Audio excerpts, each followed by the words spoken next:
Hi, my name is Kiku, and I am the executive director for ReMend. We're a nonprofit organization dedicated to providing support for people on their kidney journey, whether they've just been diagnosed with chronic kidney disease or they have been on dialysis for years. We're a group of volunteers who've experienced chronic kidney disease, dialysis, and/or transplantation, and who have chosen to help encourage, empower, and hopefully inspire people going through their kidney journey. We've created Kidney Conversations with ReMend to have an open dialogue about all things kidney related. So this month, we're talking about dialysis patient financial responsibilities. We have a lovely panel for you today, a panel of experts, and I'm going to introduce them to you. Okay, guys, can you turn on your cameras and hello, hello. Today we have Cindy Polis. She's an Good morning. education nurse with Balboa Nephrology Medical Group. We also have Charmaine Griffith. She is a ReMend mentor, among other things. She's Yes. amazing. And we also have David Ordaz, who's a patient financial counselor for Balboa Nephrology Medical Group. Welcome, kids. Thank you for being here so much. I really appreciate it. Thanks for having us. You can hear Thanks. everything. Thank Everyone's you, Keith. cool. Yep. Okay. So just a couple of housekeeping things here. We have a poll and a survey, or it's actually just a poll going. Let me make sure that I have that happening as I speak here. Doo-doo-doo. We want to make sure that everyone's able to answer the poll questions. It is anonymous, so feel free to do that sometime during the webinar here. And, please let us know how you're doing today. Let us know where you're watching us from. Give us a shout out in the chat box there. Just let us know who you are and how you're feeling today. So we'll be answering some questions later in the broadcast, and if you could enter your questions in the Q&A section, that would be amazing. We would love that. So, when you're diagnosed with kidney disease, I can personally say it envelops your whole thought process. You run through a whole range of emotions. Sadly, one of the major things that comes to mind is, well, how much does everything cost? Am I going to be able to pay for this? Sometimes it comes down to, am I going to be able to pay my rent and buy groceries? And will I be able to keep my job? So kidney failure treatment, hemodialysis, peritoneal dialysis, and kidney transplantation is expensive. And many people with kidney failure need help paying for that care. We're hoping to explain and provide some information to help you understand your financial responsibilities both before and after transplant. We're going to try and break down some of the financial obligations for dialysis patients and the confusing and frustrating aspects of the financial struggles. Hopefully, you'll feel knowledgeable about those challenges and be armed with resources you can use. We'll include a list of agencies that you may be able to contact to help, and we'll post that near the end of the hour. And we'll also have it on remend.org. But you got to give me a minute to add that, so it'll be later in the day today. But the most important thing for you to remember, if you're going through all of this, you're not alone on your kidney journey. You have a team of people willing to help. You can call ReMend. You can help, talk to your nurses, your social worker. So you're not alone. That's all I want to let people know. And then, there's going to be a lot of information that we cover today. Don't feel like you have to write everything down. It's just helpful to have the knowledge um, when you're going through it. Okay, so let's jump in. Oh, I wanted to show these amazing the information that you provided here. How much does in-center dialysis treatment cost? David, would you like to speak to this? Yeah, so in-center treatments can cost at least $72,000 a year. Peritoneal dialysis about 53,000. With insurance, for example, through Medicare, whether it be with a Medicare Advantage plan or um, on commercial insurance like the Affordable Care Act or your group health plan that's usually offered through your insurance. Uh, In-center dialysis treatments could cost close to $10,000 a year. And out of pocket again would be for peritoneal would be about $6,000 a year. So it gets pretty expensive. Yeah. Yeah, but again, there is help for all this. So Well, um, let me see. So, say I'm a patient that was just diagnosed with end-stage renal disease, ESRD. After the initial shock, what's the next thing after learning you have to be on dialysis and choosing your treatment method? Does the patient reach out directly to their insurance company, or does someone from the doctor's office? What's the next financial step? So yeah, in order to find out how much it's going to cost, if you have insurance, just contact your customer service or member services department through your insurance and ask them how much is outpatient dialysis going to be. It's really that simple. If you have other type of insurance, though, for example, via Medicare, usually you'll be responsible for 20% co-insurance, which can be quite a bit.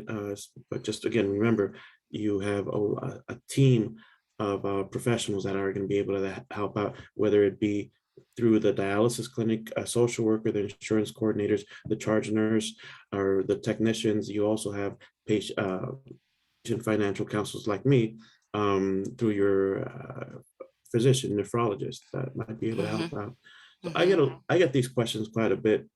I was like, what if I don't have insurance? What if I Yeah. can't pay? Other things like, am I going to be able to continue to work? How am I going to get to and from dialysis? Mm-hmm. What if I can't pay the bills, medical bills? Because it's not dialysis. Dialysis is not the only thing that you should be thinking about when it comes to charges. It's the professional services, the surgical procedures that are needed in order to prepare you for dialysis treatments Mm-hmm. also. Mm-hmm. Charmaine, can you share your experience? We had kind of a similar situation, but you explained it to me earlier.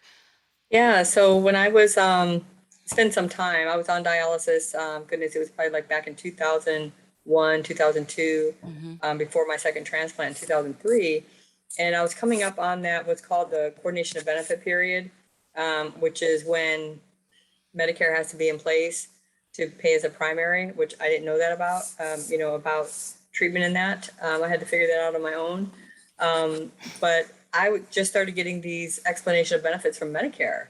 Like I had no idea like where they were coming from, like why do I have Medicare? I'm not 65, but there just wasn't anybody to explain that to me. Right. Way back in the day, there weren't, I don't know. I guess a lot of people were just, it was kind of like going through the motion of just, oh, here, sign this application or Mm-hmm. whatever. And I'm sure that I was told about it because, my social workers were very awesome back then, but I just don't remember ever signing an application for Medicare. And so it was just very frustrating for me because nobody could really give me any answers. So, calling Medicare to find out why, and then even talking to Medicare, they didn't really know either, so it really depends on who you get on the phone. But finally, it all worked out, but it was just very, very confusing and frustrating at the time. Yeah, I went through the same thing, and back in the day, it's so funny, but it was almost 20 years ago, right? There wasn't the internet like it is now. So I don't even honestly, I started receiving those letters too in the mail, and I didn't know what they were for. But me, instead, I was ignorant. I just ignored it. I'm like, I don't know what this is. And I'm sure, but you've got all kinds of things going on, Yeah. physically, but luckily, I had a wonderful team too. Shout out to Annette and to Kathleen Hogan. She was actually my transplant coordinator. But Cindy, do you feel that people come to you, patients come to you as well with questions about insurance and, how am I going to pay for this? Yes, I do. There's some hurdles and it's a process, right? Yeah. Um, so one step at a time, and you certainly don't want this to be overwhelming for the patient. So that's the good news, as there are a lot of good resources. And so I refer to David quite a bit, and he's always been super helpful. So I know we're so lucky to have you here today, David. Um, Yeah. mhm. so tell us, what benefits are dialysis patients entitled to? So, just like every patient, you have rights and responsibilities, to be treated with respect, to have the proper amount of time that's prescribed to you for dialysis treatments and so on. But you also have responsibilities, which are incredibly important you have to make sure you go to your appointment. You have to make sure that you meet your how do I put it, your goals, Hmm. and healthcare goals and healthcare needs. Right. So it's you have to do your part when you're a patient, when it comes to this, especially when requesting authorization. The doctor requests authorization for services. You got to Hmm. follow up with the doctor to make sure that it's being requested, and follow up with the health plan, make sure that they received it, make sure it gets approved and whatnot. So Right. Um, well, let's go over this real quick. What does Medicare cover? And are you automatically approved for Medicare when you are diagnosed with end-stage renal disease? So, first off, Medicare, I'll put it in a nutshell. So it's because it gets very complicated. Usually, when I'm speaking to a patient, the conversation can take a whole hour when explaining Medicare. Mm-hmm. But to put it in a nutshell, Medicare Part A, or Medicare, is divided into three different parts. Part A covers hospitalization, skilled nursing facility services, hospice care, home health care, and a few other things. Then you Mm-hmm. got Medicare Part B as in boy. That part covers professional services like doctor's visits, specialist visits, outpatient hospital services like surgical procedures, ambulance service, durable medical equipment like wheelchairs, oxygen tanks, and whatnot. And also, Part B covers dialysis treatments. But again, Medicare Part B is not free. Usually there is a monthly premium. This year it's $148.50 Mm. um, a month that you'd have to pay. After that, it still doesn't cover everything because it has a deductible. And a deductible is an amount you usually have to pay up before your insurance even kicks in and starts paying for services.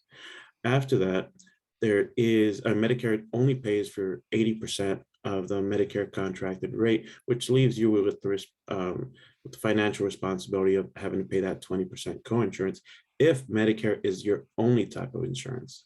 And so, wait a second. So when you're diagnosed, so then does your transplant team, do they say, okay, you need to contact Medicare, this is how you do it? I mean, this is the process. Or do they reach out to people like you, financial counselors? They usually reach out to me and I'll explain the process. Okay. So if you're just diagnosed with ESRD, end stage renal disease, and in need of dialysis treatments, uh, again, a lot of people don't know, but you don't have to be 65 in order to qualify for Medicare. In Mm-hmm. order to qualify for Medicare, you either are 65 and have worked at least 40 credits or 10 years of your life, paying into the FICA system, paying your taxes basically, for Mm-hmm. at least 10 years of your life. If you do that, then you might be entitled to Medicare benefits. Either that, or if you have a disability that impedes you from working for over a year, and disability is defined by the Social Security Administration. Um, and if you meet that requirement, and which, by the way, dialysis is defined as a disability by the Social Security Administration.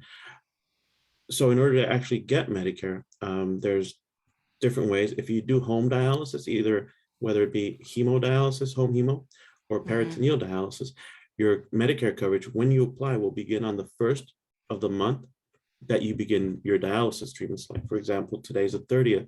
So if you started dialysis treatments, peritoneal or home hemo today, your Medicare benefits would begin on the 1st of September. So I would go back to the first of the month.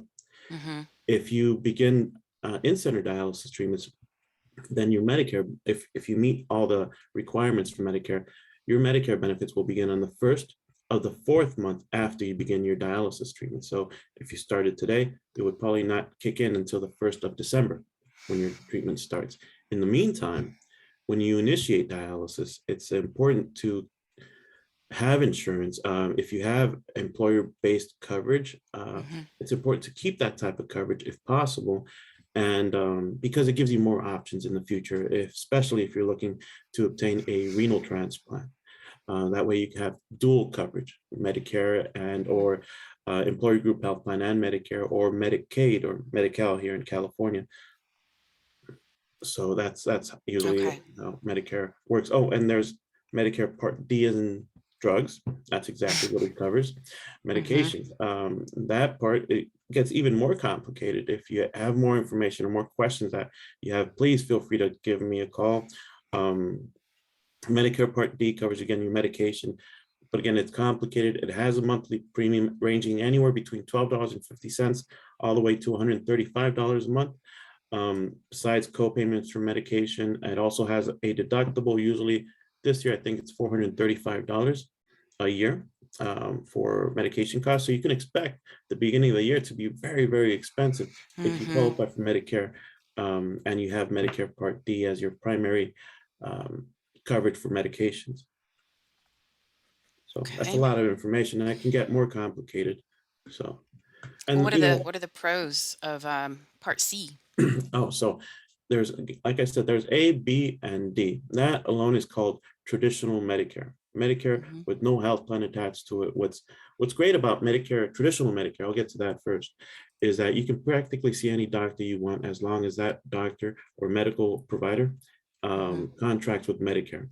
And that's 97% of all medical providers in the US. So you have this huge network of providers where you can go to, which is fantastic. The bad thing is that 20% and the deductibles that you would be responsible for if you're entitled to Medicare benefits. So that's traditional Medicare. Now, an option that many people have and is that you see a lot on TV commercials, patients who are entitled to Medicare benefits get bombarded with mail asking if they want to join a Medicare Advantage plan or Part C plan. Medicare Part C is not traditional Medicare. Medicare Part C is basically you're assigning your Medicare benefits to a health plan. The health plan is basically takes care of Part A, Part B, and Part D, all wrapped into one, which means you just need one ID card for all services. The pros about that is that,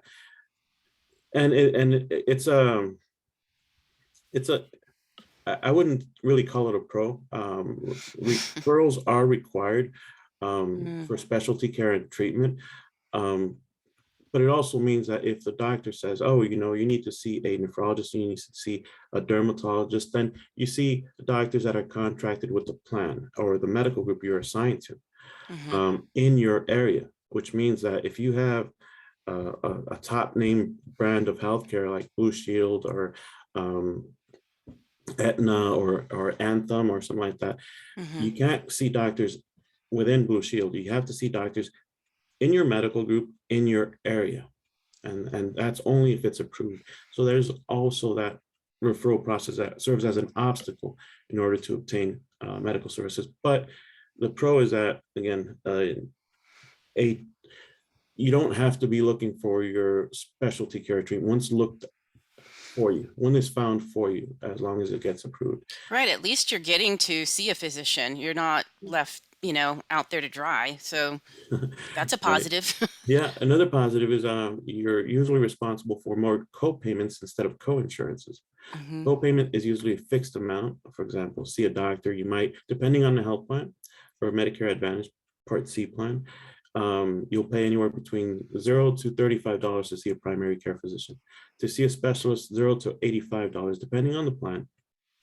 And most services have a co-payment set, but some services are still responsible. You're still going to be responsible for 20% co-insurance. And I'm sorry, I didn't mention this earlier, but 20% co-insurance is an amount, not a fixed amount. It's an amount that you would be responsible for if you were offered any kind of services, any specialty care treatment.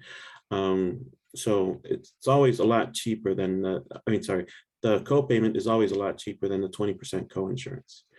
Another positive thing about Medicare Part C plans are the additional benefits. Some of them will offer vision, dental, hearing aid benefit, a gym membership benefit, non-emergency transportation benefit, which is sometimes the only reason many patients choose to be on a Medicare Advantage plan, simply because when you're diagnosed with end-stage renal, you don't know how you're going to get to dialysis and back home.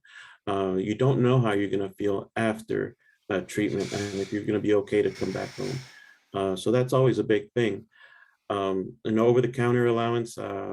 Basically, the health plan will give you an allowance anywhere between 50 to 85, sometimes $100 every 3 months for you to purchase items that you would normally buy without a prescription at a local pharmacy. Container of Advil, some Band-Aids, toothbrush, toothpaste, shampoo, soap, things like that. Hey man, that helps. I mean, just even a little bit, every little bit helps, right? I mean, did you experience that, Charmaine? Like, I don't know. I don't recall anything I like didn't, this. yeah, I didn't experience that at all. Yeah. I just, I do remember the whole out of pocket thing though, because that was the insurance that I had a relatively high out of pocket at that time. Mm-hmm. And so just by making different calls and stuff like that, I was, I have insurance. Why am I getting a bill for it? Kind of thing. So yeah, just really understanding that out of pocket, or that, the annual out of pocket deductible for the year is really important. Right. Yeah, yeah, yeah. Right. And that maximum out of pocket a year is also there as a safety net. Mm-hmm. You won't pay throughout the entire year the Right. maximum amount. Well, let's talk about some of the cons. All right. Cons of Medicare Part C. Well, first, I want to say, I think it's important that we briefly spoke about this too, is if a broker is reaching out to you, don't freak out and think, oh my God, this person's helping me. I'm going to go with whatever plan that they're saying. You have options. You don't have to just jump at, this offer that this person is saying they're helping you out. Can you explain a little bit about that, David? Yeah, so you have Medicare Advantage brokers who offer their services. You have to be really careful with them because these brokers, not all of them, so you get some really good brokers also, but some brokers will just offer you the Medicare Advantage plan that is paying them the most. They have an agenda. They're sales agents. You have to understand that. There's 73 different Medicare Advantage plans and CSNPs, which is called chronic uh, chronic disease special needs programs, just like Medicare Advantage plans here in San Diego County. There's more in Orange County. There's a few less in Imperial County, and there's something like 91 or 92 in Los Angeles County. So there's a lot to choose from. Mm-hmm. The important thing to look out for is you want to choose a plan based on your medical needs, your medical goals, your medical cost, medication cost, and the network of providers that you're going to be using. It's incredibly important for Mm-hmm. that, because you don't want a broker to sign you up with a health plan that's where you're not going to be able to continue with your primary care physician or your nephrologist. Right. All of a sudden you go to a scheduled appointment and the doctor says, "Oh, sorry, it looks like you switched your health plan. Now you got to go somewhere else." And you have to go see your new primary care physician, have them refer you to a specialist, and that can get very complicated. Mm-hmm. Okay. Just be Thank you. careful with brokers. They're again, you get a lot of good brokers that look out for your needs, but some of them don't.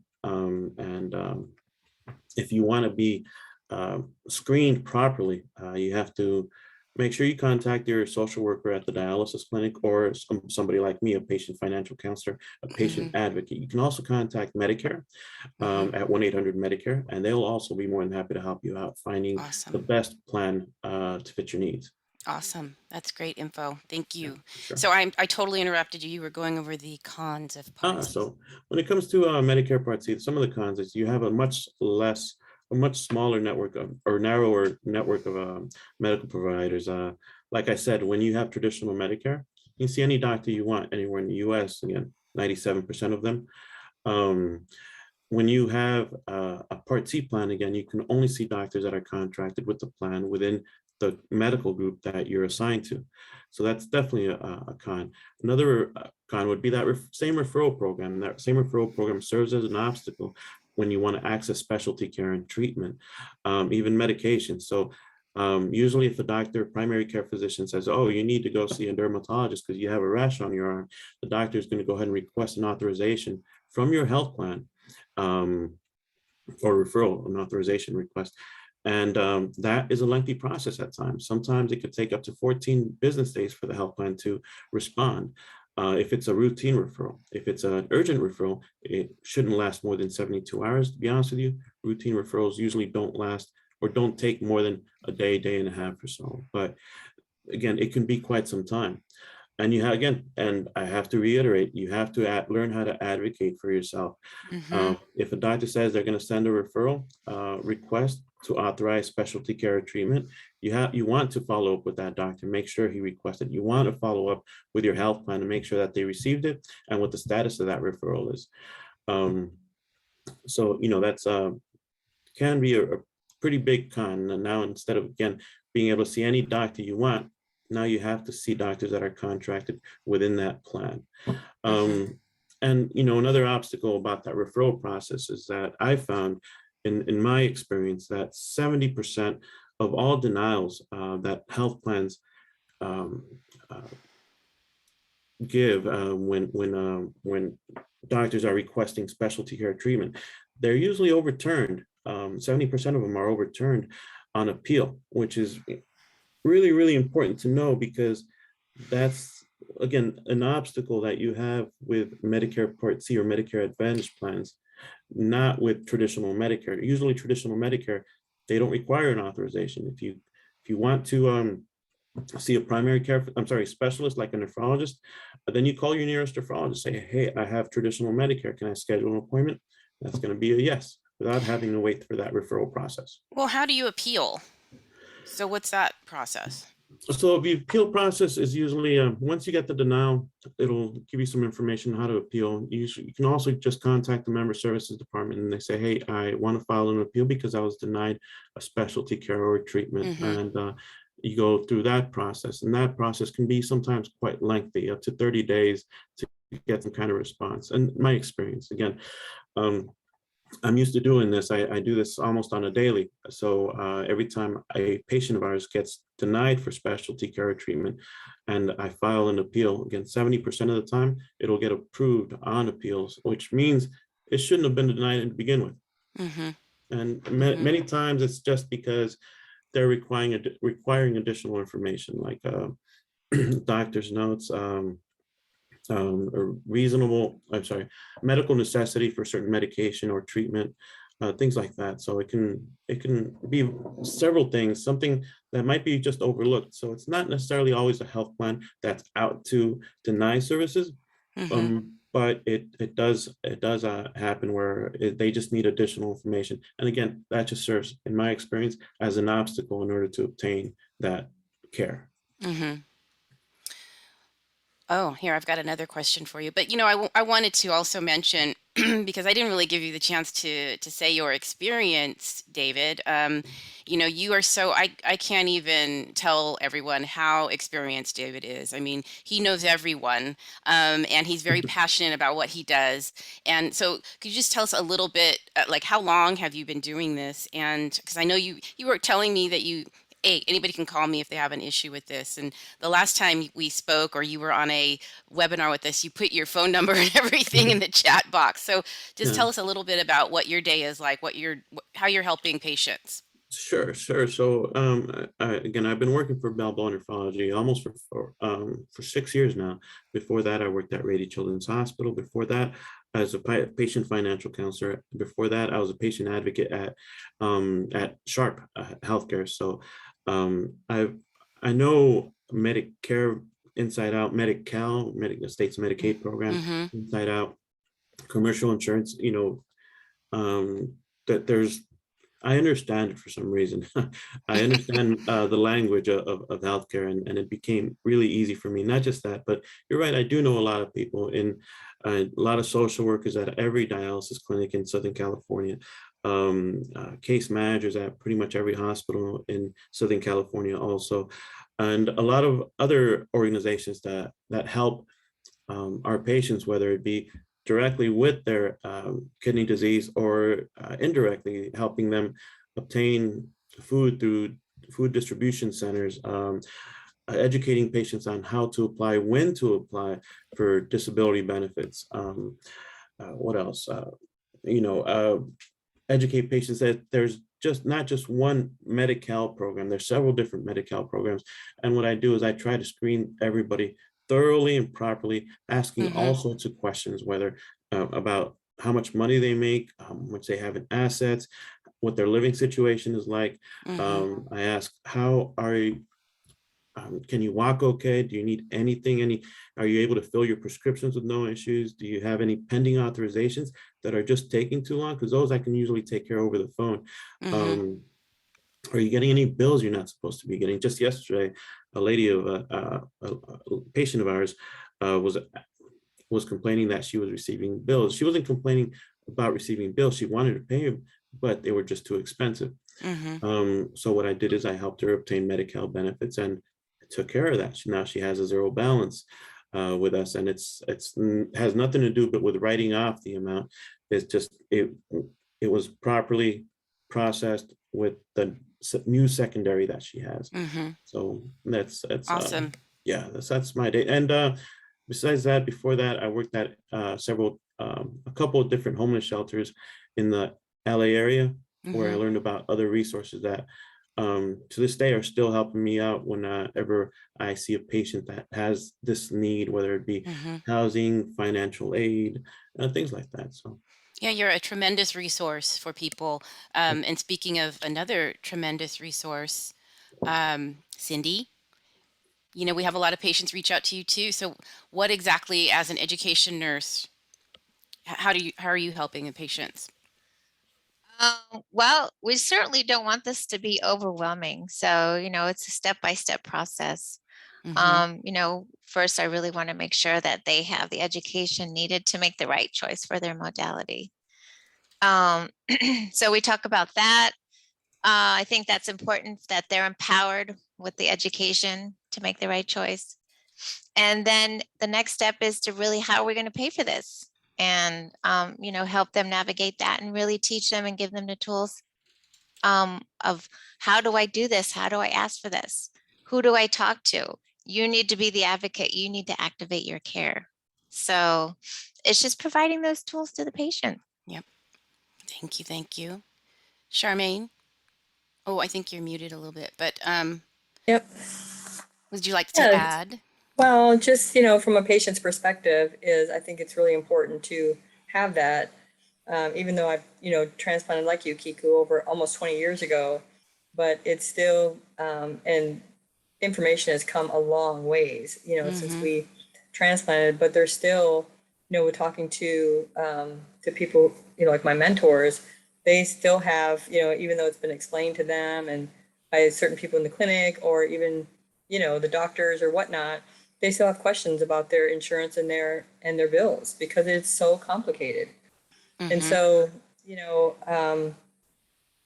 yeah, I just try to explain based on my own personal knowledge, but then I also refer them, of course, to their social worker, to David, depending on where they're with, okay. things like that. So, Thank you. yeah, you're welcome. We have a question, and I know we were going to do the Q&A at the end. I even told you guys that. But this one is really interesting. Mieko, I should get that right. She says, I do not work. I have been using my husband's insurance. Can I enroll in Medicare at 55 years old? So yes, if you are entitled to it, for example, if your husband has worked at least the made some minimum requirements for Medicare entitlement, and let's just say you've never worked your entire life or do not meet those minimum requirements, you can enroll into Medicare if you're diagnosed with a disability that impedes you from working for over a year. Having end-stage renal is one of those disabilities, so you can get Medicare based on your husband's work history, Mm-hmm. um, but only if you have that disability that impedes you from working for over a year. If not, you cannot. You'd have to purchase other type of coverage or continue under your group health plan through your husband's employer. Okay. Thank you for that. Mhm. And perfect timing. Someone just asked me, what the heck is Medigap? That was from Daniel. He didn't say what the heck. He said, that was me. David explains Medicare Advantage pros and cons, but did not mention Medigap. Is it a better choice for a kidney patient? In my opinion, yes, it is definitely the best choice for, and that's a fantastic question. I love that question because a lot of patients think, oh, Medicare Advantage, there's no additional monthly premium usually. There's this maximum out of pocket. But Medigap is a supplemental plan for the 20% coinsurance for Medicare. It's really important to know because it's usually the best option.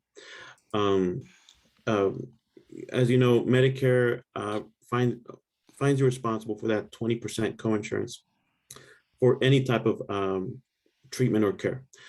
Medigap policies, there's several. One specifically that I'll mention today is Plan G, as in George, and that plan will cover that 20%. It fills the gaps of services or the financial responsibility that Medicare doesn't cover. So basically that 20%.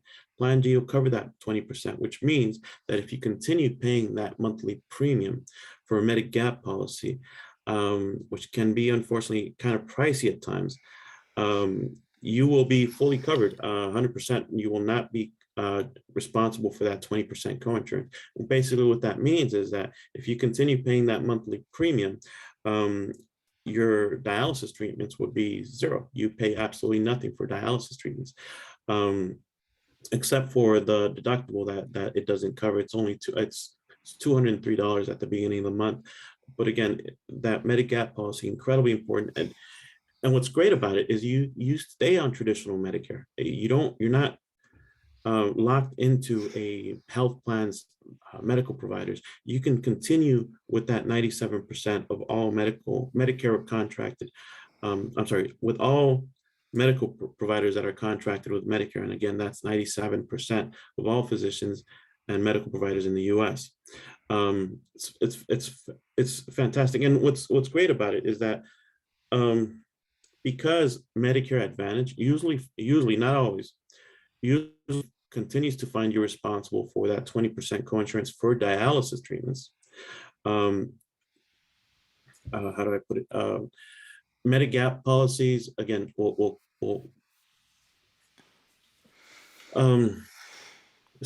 do I put it? I'm sorry, I got a little sidetracked. So what's important about Medigap policies, it not only will it continue to pay that 20% coinsurance for dialysis, but it will also cover Medicare Part B drugs. Medicare Part B drugs are medications that are not covered under Medicare Part D as in drugs. It's covered under Part B as a professional service. Services like infusion therapies, services like chemotherapy drugs that are not oral. Those usually are incredibly expensive. I'm sure Charmaine and you, Kik, would know how much it usually costs to continue on these immunosuppressant drugs. If you get a kidney transplant, then they're very, very expensive, and it's important to have that type of coverage. So if you are in a Medicare Advantage plan, it's very likely that you will continue paying that 20% for Part B drugs, whereas opposed to if you had a Medigap policy, you would be paying nothing for immunosuppressant drugs. And thus, I mentioned the premium without actually mentioning the price. So the price ranges anywhere between $130 all the way to $200, sometimes even more if you're under 65. So with Medigap policies, you can usually enroll at any time, but you have to go through underwriting, which means that they'll ask questions. Are you on dialysis? If you say yes, there's a possibility they're not going to want to sell you this Medigap policy because you might be an expensive patient. If you're a smoker, they might be able to sell it to you, but it's going to be more expensive. So it can get kind of pricey. But if So you that's get the con here that you have right here. High monthly premium and no additional benefits. Exactly. But if you enroll on the right time, like soon after or before you turn 65, then they will not ask you about your health, your previous health conditions. They will not ask you, are you on dialysis? The only thing that they're going to be allowed to ask you is, are you a smoker? And if you're not, through my research, there are some health plans where you will pay $130 for a month for this Medigap policy. And as long as you continue paying that, again, that 20% is going to be covered. Now that price for that Medigap policy will go up every couple of years, but it won't go up by much, $10, $20 or so, which is definitely manageable. At the end of the year, you'd be paying anywhere between $1,500 to $2,000 a year for this Medigap policy, as opposed to Medicare Advantage plans, where they have a maximum out of pocket of an average of $6,700 a year. It's a big difference. Yeah, that is a big Especially again, difference. if you're hoping your medical goal is a renal transplant. So Yeah. definitely something to consider. Okay. Thank you for that. Perfect timing, Stephen. I have a question here. I am a senior recently diagnosed with end-stage renal disease, and at the same time, I've been called out of retirement by my company and offered the position of a lifetime. Ooh, that is a great gig. Director of Marketing for the US. We're an aerospace company, and while most of my work is virtual, I'll be required to travel globally from time to time and nationally several times a year. Must I turn this wonderful position down?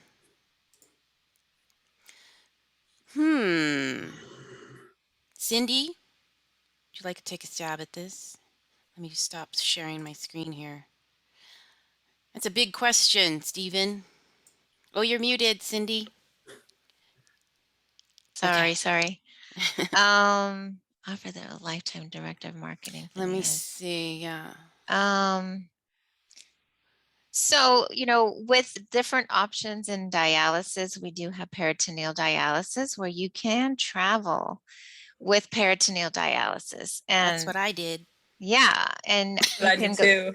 you can camp, you can travel, you can still have a life. And depending on how long you're going and where you're going will determine, do you need to take your whole cycler, or do you need to do manual exchanges, or maybe you need to take both? Mm-hmm. And then with peritoneal dialysis, the actual center can ship the items to your location as well. It's all about planning, right? It's just planning ahead. Yeah. And I know, Charmaine, that you're going to say that too, that I can't decide if I want my glasses on or not, sorry. That I traveled all over. I went to Rome and to Tahiti for work, it's just like you, Stephen. So yeah, you just have to plan ahead and figure out how many exchanges you need per day, because I used to do it manually. I had a cycler at home. That wasn't my favorite thing to do, but PD was a great option for me because I was very active. And I think, Charmaine, you were on the same thought. Yeah, I travel as well, and I mean I took full advantage of being. I mean I would just throw all that stuff in the car. I'd drive up north and to California and go to the Sequoias and camp and all kind of stuff. And it is a little scary at first because you don't want to run the risk of infection or peritonitis, of course, but Right. which is very easily treated. I just want to throw that out there. Yeah. And I just think that I had a client who was kind of very similar to this, just to put it out there, to just really plan like really far in advance, like start talking to your team, months in advance, because there may be something that, maybe they don't have a location. If it's overseas, there might not be a location for them to actually send it to, or a clinic. So that's just something that I learned not too long ago from one of my clients that, I think he was going to Holland or something like that, and they couldn't ship them directly there. So, and I could be getting the country wrong, but I'm just saying, like in general, like planning, and preparing is just critical. Yeah, I had my stuff delivered to a hotel in Yeah. Jamaica. So, there, as long as you are careful in doing your exchange, you're well versed in that. Stephen, I feel like you go get that job, Yep. right? too. There is Do no it. reason to stop your life because of this. Absolutely. I'd say that too. Yeah. too. Wow, that's dope. Good for you, Yeah. Stephen. Awesome. Congratulations. Keep us Congratulations. updated, please. Yeah, keep us updated. That'd be awesome. I'm not done with you, David. I've got, let me see. Will David review when the Medigap cannot ask me questions? I think I understand the question. I mean, yeah, I review all our cases for every single one of our patients if needed. If they contact me, I'd be more than happy to review all their options. Again, I screen pretty thoroughly for all their options. I educate patients on their benefits, options, rights, responsibilities. most importantly, so that our patients can learn how to advocate for themselves whenever they need to. But I also help advocate those in need. So again, if you have questions about about which Medigap policy should I get, yeah, feel free to give me a ring and we'll talk about that. Yeah, Do you want to put your info in the chat, yeah, that's David? fine. I'll do that. I have another question. Frank, I hope I'm saying Frank. Frank, on original Medicare, how does a patient find a good specialist? What is the process the patient goes through? And how does a primary care physician become informed of the patient's treatment once he is treated by a specialist? Cindy, that sounds like that's good for you. Oh, golly, I can't even see that question, so I can go back I to don't, it. I think I have to put my glasses on Where is again. that? Okay. On original Medicare, how does a patient find a good I specialist? think I read it right. Yeah, so Yeah. typically the primary care physician will refer to a specialist, for example, nephrologist. Mm-hmm. And then I think what happens at that point is the administrative part of the office will go ahead and start processing the insurance, verify what's covered, if he's covered, if that specific nephrologist has room for adding additional patients. So it's a little bit of process in the beginning. And how does a primary care physician become informed of the patient's treatments? And then, to my knowledge, there is communication between the primary care physician and the nephrologist. And even when there is question whether or not that communication is transparent, my advice would be for that patient to be their own advocate and just confirming back to their primary care that they are seeing this particular nephrologist or specialist and moving forward in that care. I think it should be transparent. And I think sometimes it's really up to the patient to make sure that connection has been made. Yep. Right. Yeah. So hopefully, Be your own advocate. yeah, Right? so hopefully that answers this to I think to so. Frank. Yeah. Frank, let us know if that was cool. I have Uh, another question by Daniel. I have, we're going to get to your question, Daniel. We also have some other information I'm going to share on the screen while we discuss this. But first, what financial help is available, I'm going to share that so people can take a peek at that while we're talking. And David, you'll go over that shortly, right? Let's answer Daniel's question really quick because we're getting close to the time. Can I switch from one Medigap to another without having to do a medical questionnaire? So that depends. It is definitely possible, depending on the situation. If, for example, you're just trying to switch from one Medigap policy to another because because the Medigap policy is no longer going to be available, the brand, or if it's Mutual of Omaha that's selling it to you, or you're paying a premium to HealthNet, or Anthem Blue Shield or Blue Shield or Anthem Blue Cross for that Medigap policy. Usually you have to go through the questionnaire, but many times there's special enrollment periods where it doesn't matter how old you are. And again, that's why it always depends on the situation. Doesn't matter how old you are, you can enroll onto a Medigap policy, and sometimes without having many times without having to answer that health questionnaire that you mentioned. So He mentions he'd be moving to a different state. so then yes, you know what? If you are moving to a different state and have a Medigap policy, that Medigap policy will still cover your services, that 20% coinsurance, out in a different state, as long as you are getting Medicare approved services. So Okay. Thank you for you, answering you that. don't you don't have to change your Medigap policy if you don't want to. Cool. Okay, so David, you put together some wonderful information here. What financial help is available to folks? Let's talk about, the AKF is pretty amazing. Do you want to mention them real quick, David? Sure. American Kidney Fund. It's a great organization. They offer several services, and if you qualify, there's a chance where you might qualify for their program. That, again, it's all information is available on the American Kidney Fund's website, but you might qualify for health insurance premium program, where if you're experiencing some kind of financial hardship and can't afford your insurance, say for example, your Medigap policy, or another example is if you initiate dialysis treatments with your employer group health plan, but then soon find yourself that you cannot work, you just can't for the moment, then there's a chance that you might be able to continue on the COBRA program. But everybody knows the COBRA program, which is a coverage that is offered once you leave an employer. It basically they'll say, hey, you can continue on your coverage, but we can no longer subsidize the premium. You have to pay 100% of it. There's a strong possibility that if you do decide to go that route and continue under the COBRA program, there's a chance that you might qualify for the American Kidney Fund's health insurance premium program to pay for your premium, or if not the full thing, partially. So that's one of the assistance, one of the help that you can get. For that, I do suggest contact your social worker at the dialysis clinic so that they can give you some additional information on that.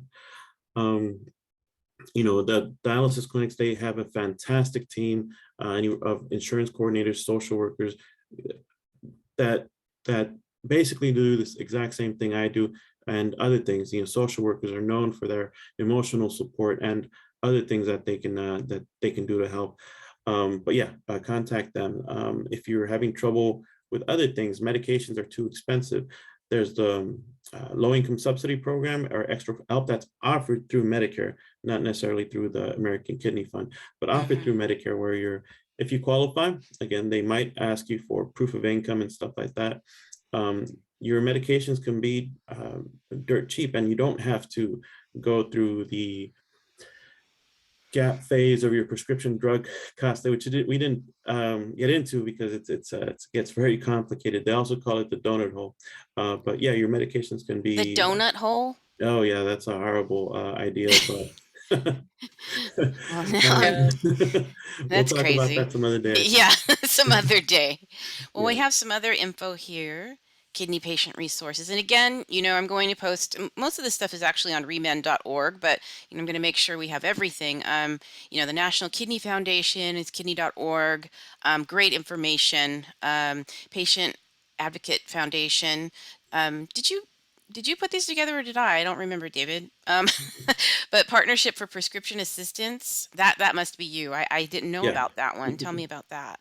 So Medicine assistance. it's not just a partnership for prescription assistance, but there's several different organizations that help with the prescription cost if it's just too expensive. If your insulin is just too much, and you know what, and if there is not assistance for that specific medication that you take that's so expensive, understand that there's other programs where they might be able to help out with some of the other medication that you're taking, and might be able to offset the cost for the expensive medication that you're taking. So this is just one of the organizations that offer assistance for paying for certain medications. Other assistance you can get are through your health plan sometimes. Other assistance, again, through the extra help or QMB, Qualified Medicare Beneficiaries Program, as they have Medicare has quite a few programs that might be able to help you out. There's copay cards, there's grants that you might qualify for. There's programs directly through the manufacturer of or the pharmacy company, pharmaceutical company, that might be able to offer you some assistance in order for you to be able to continue on that drug. So Awesome. yeah, that's just one of many that help out. And I was reading the other day about, you and I briefly talked about it, David, but I didn't realize it was the American Association of Kidney Patients, their program called the Job Retention Program, which is kidneyworks.org. Pretty interesting site. Maybe that's something Stephen might want to check out. He was talking about his work, but that's a great resource too. So we are coming to our 11 o'clock almost. So Yeah. really quick here, guys. I can't believe how quick the time flew by. What are some takeaways that you'd like to share with people? Like, what are you hoping people get out of our discussion today? Let's get David a moment to gather his thoughts on that. Charmaine, what are you hoping people take away from today? I hope that people take away the sense of empowerment for themselves. Like they really can become very active in their own care and be their own advocate, because I had to learn that the hard way. There weren't really a lot of resources available way back in the day. Kiko, it may have been the same for you, but take advantage of just the information that ReMend's providing, and any, like if you go through Balboa, like the resources that they have, and just really get educated about your own care. Thank Yeah. you. Yeah, you're welcome. Great point. Really quick, someone just said, I heard you couldn't use a discount card with Medicare. You know, that's true in many cases, not always though. Some pharmaceutical companies also require you to have some other type of coverage, like commercial employer group health plan, in order to help out. So again, we've been talking about Medicare a lot, again, specifically because the annual election period is coming up, and there's a lot of patients who are going to be bombarded with mail with Medicare Advantage literature. They're going to be watching TV, and Joe Namath is going to be on TV saying that you should join a Medicare Advantage plans. I can guarantee you, I'm almost 100% positive that Joe Namath would not join a Medicare Advantage plan because Medigap is a better option, unless he wants some basic dental and vision. But yeah, so that's why we were speaking. We're focusing on Medicare a lot because the annual election period is coming up, which starts October 15th and December 7th. But yeah, you're right. A lot of copay cards are only to be used if you have a commercial program or if you're uninsured. If you're uninsured, these copay cards sometimes do work, and a lot of pharmacies, I find, they will say, okay, you know what, let's just not bill your Medicare Part D prescription. Let's just bill you as a cash patient and see how much discount you'll get. So, Thank you for answering great that. question. Great question. Cindy, how about you? What are you hoping people take away from today? Hopefully this was just some really good information just to empower you with information relating to the financial responsibility of being a dialysis patient moving forward. So it's quite the journey, and there's just different chapters to it. And I always recommend that you keep a journal and start making your chapters. And this is one of the chapters, and just map it out, write it out step by step by step. So this part today was one of your chapters, and I think it's important to have that journal so you can refer back to it. And so it just doesn't feel all overwhelming, and take it from here to here. So I love that. Thank you. Thank you. Oh, that's nice. That was awesome. David, So hey, parting thoughts. just wanted to let everybody know that, again, you're not alone. There's a lot of help that's offered.